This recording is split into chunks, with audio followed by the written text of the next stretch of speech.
following program is sponsored by Michael W. Smith. The views expressed on the following program are those of the host and not necessarily those of staff, management, or ownership. Phoenix, Arizona. Brother Mike is back on the radio. Welcome to HardcoreChristianity.com. Thanks for tuning in today. Today's Bible study, Riots from Hell. Today on Hardcore. Hey, call somebody and tell them the radio program's on. If you would, I'll make a couple of quick announcements so you make that call. This is Brother Mike. I am the professional counselor at the Arizona Deliverance Center. And we're on 15th Avenue, downtown, just south of Osborne Road. It's a red brick building on the west side. HardcoreChristianity.com is the website. When you go there, you'll see we have 2 live services every week, Thursday and Friday nights at 7 o'clock Arizona and Pacific time. Preaching, teaching, healing, and deliverance at both services. Both services are on our streaming channel. Go to youtube.com/House of Healing AZ. When you go to the website, please sign up for a free seminar. Please sign up for a monthly training and deliverance seminar. It's free. It's on the 4th Saturday of the month at noon.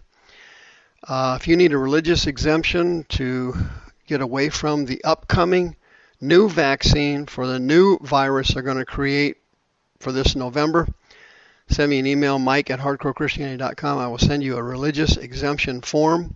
If you know somebody who needs to be delivered, send me an email and I'll send you the miracle list, a step-by-step guide to healing and deliverance that works 100% of the time.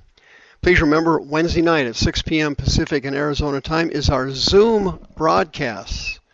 You don't want to miss that at all. Send me an email. I'll send you the code. You can contact me on Facebook as well. Go to Michael W. Smith.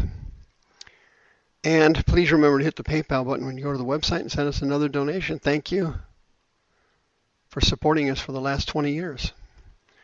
And may God richly bless you. Riots from hell. They're coming, as you know, after George Floyd was murdered by some psycho cop in Minnesota.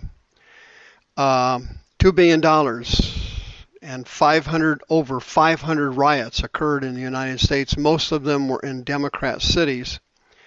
$2 billion worth of property damage. Well, something worse than that is coming, as you probably already know.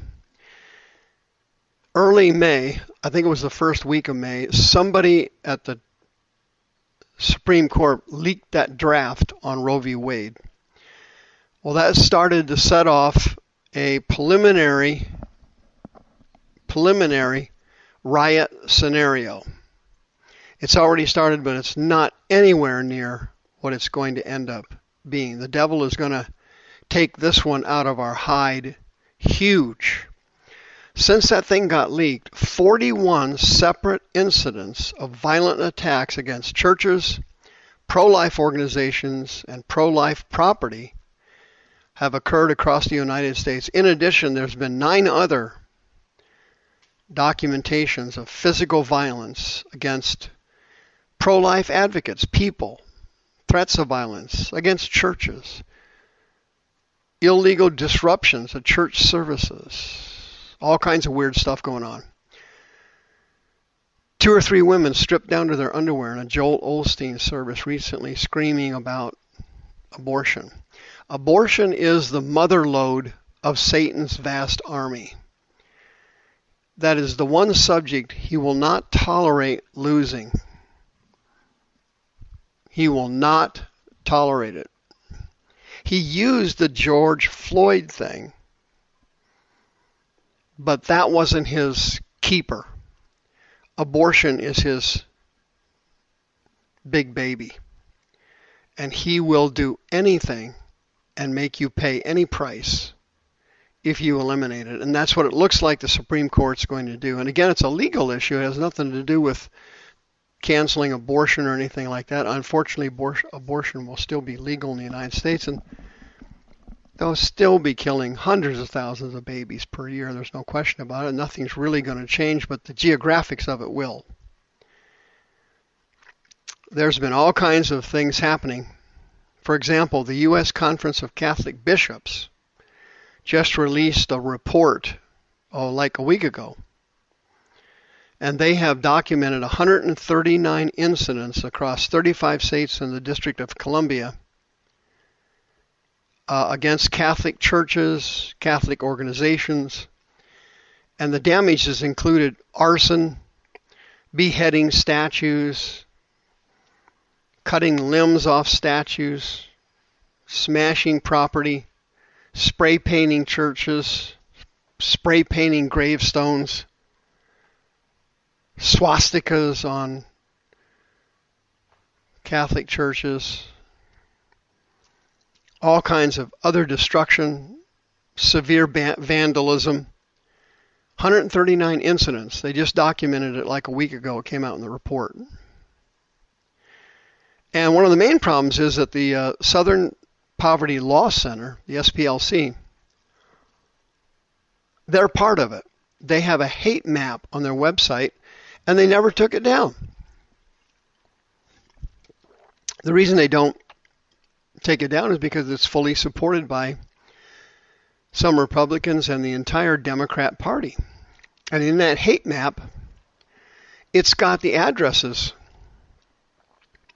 of all of the pro-life centers in the United States.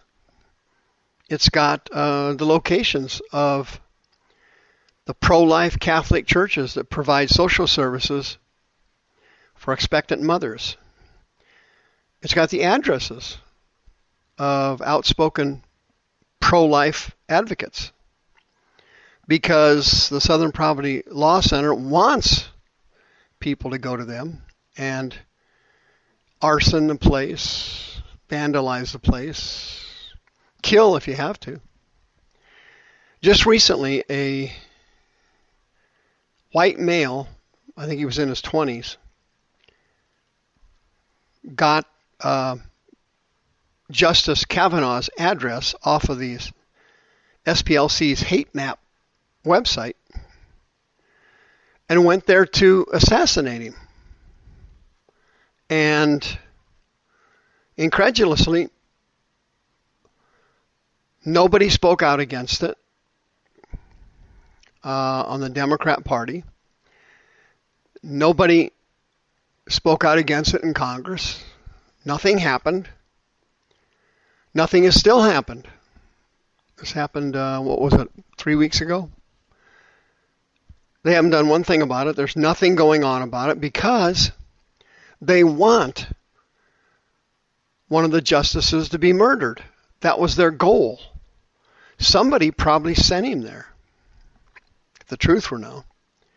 But it doesn't matter. The guy did it, and they are 100% behind it because they want one of the justices to be killed or murdered so that they can replace them while Biden is president. And he'll put another justice on there like the one he already put on there, who was picked out because the woman was black and a female. Back when I was young in high school or whatever, they used to call them tokens. If somebody didn't have the quota, they would appoint somebody to a job or to a position because of their race or because of their sex. And that's what happened with the last Supreme Court justice nominee. They were appointed because they were black and a female. Well, they want to do it again, but they can't do it because they haven't been able to pack the court yet, and time's running out on them. They know in November they're going to lose the House and the Senate. There's not going to be anything they can do. But in the meantime, Roe v. Wade will come out within the next week or so, and the riots will start. And this is going to be similar to the BLM Antifa riots, where everybody was burning down cities because of what some psycho cop did in Minneapolis. I mean, that guy was so sick it was unbelievable. And they said, hey, yeah, all cops are like him. All the cops are like him. We need to get rid of all of them. And the defund police movement started, the BLM movement started, and all kinds of other demonic, satanic organizations kicked into gear because of what some demon-possessed police officer did in Minneapolis. Well, a new survey came out from Gallup that you might be interested in. You're not going to believe this. For the first time in the history of the United States, people are now seeing abortion as morally acceptable. 52% of respondents in the Gallup survey, and they never had that happen before, see abortion as morally acceptable. A record low number of people, 38%, characterized abortion as morally wrong. This is what the Apostle Paul was talking about in 2 Thessalonians about the great falling away, the apostasia in Greek, the great apostasy. In the United States now, only 38% of the people consider it morally wrong to have an abortion. This is the first time that's ever happened in a Gallup poll than anybody's ever seen. And other Gallup polls have also documented in the past, and I've gone over them on my radio program. I keep you abreast of all of these things. Other sexually horrible behavior is now considered normal. For example, premarital sex. For example, same-sex marriage. For example, transitioning grade schoolers into another sex for transgenderism and gender-appropriate care. All these things are now considered to be no longer immoral. And once something is no longer immoral, it then simply becomes a vote of the majority. If there's no morality to it, that means there's no God to it. If there's no God to it, then it's up to us. It's up to you. It's up to people. It's up to persons. It's up to humans. And that's where the destruction set in. That's where this is happening. That's how the devil's doing it. And as soon as Roe v. Wade is overturned, several states will ban abortion altogether, and several other states will limit it even more than they already have. And so what's going to happen is you're going to have sanctuary abortion states like California and New York where people will travel to receive their abortions. The great apostasy, the falling away, is occurring here in our society as everyone becomes morally bankrupt, and the riots will start this summer. The views expressed on this program are those of the host and not necessarily those of staff, management, or ownership. This program was sponsored by Michael W. Smith.